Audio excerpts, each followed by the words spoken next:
So we're gonna do something that I like to do with my guests.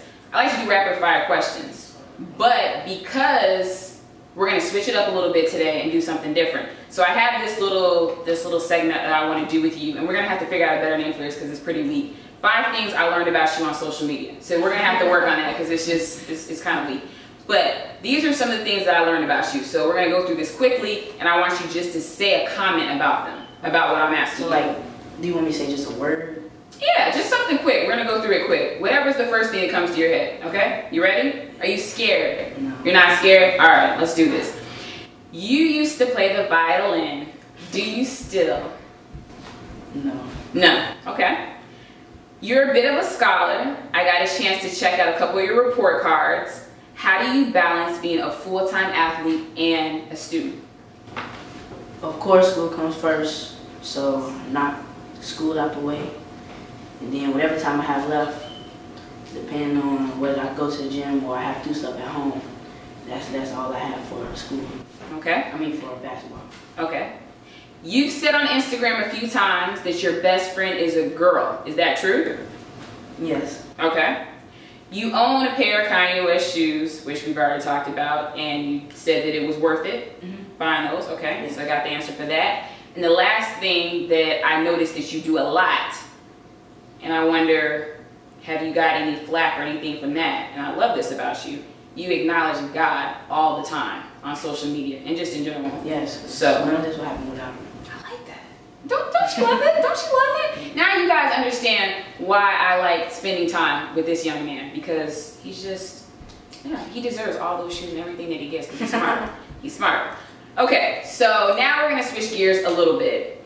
Chicago is having a very serious issue with violence. Yeah. And one of the things that I think is important that starts to happen is that adults are trying to figure out, why is this going on? And my thought is, why don't you go to the source? Why don't you talk to youth about what's going on? Why is this happening? Right. So I want to know from you, Chase, what do you think the issue is? Why is this happening? And what can be done to make change, since you are young and you are in the Chicagoland area? What do you think some of the issues are?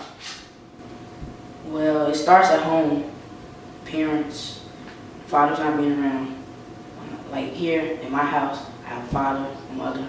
They both love me very much, and I have 2 siblings that kind of give me everything that I need to have a complete family. I have grandparents and everything. And that's what I think the source of everything is, because a lot of kids in Chicago don't have that.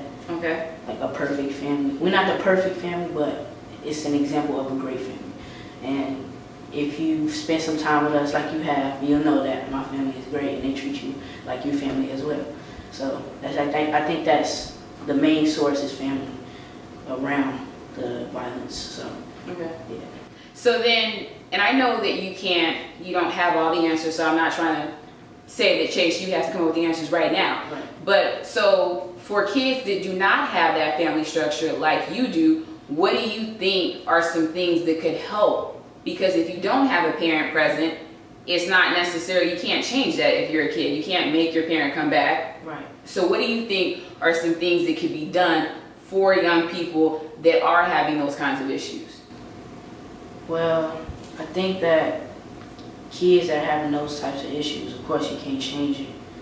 They just have to keep themselves around positive influences, because that's another main reason. If you don't have a family, then positive sources, influence are great for you.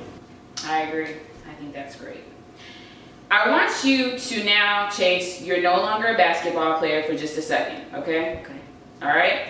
You are now going to be an actor, and you're going to play the role of the NBA commissioner. And I want you to announce yourself on draft day. What pick are you going, and who are you going to? What team are you going to? Can you do that? Yes.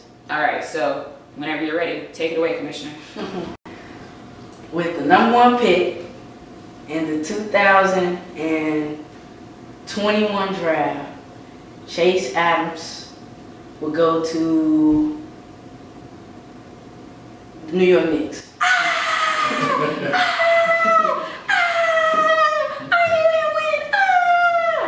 That was good. Well, of course, Chicago Bulls had to come first, but I highly doubt that they would be the #1 pick. Okay.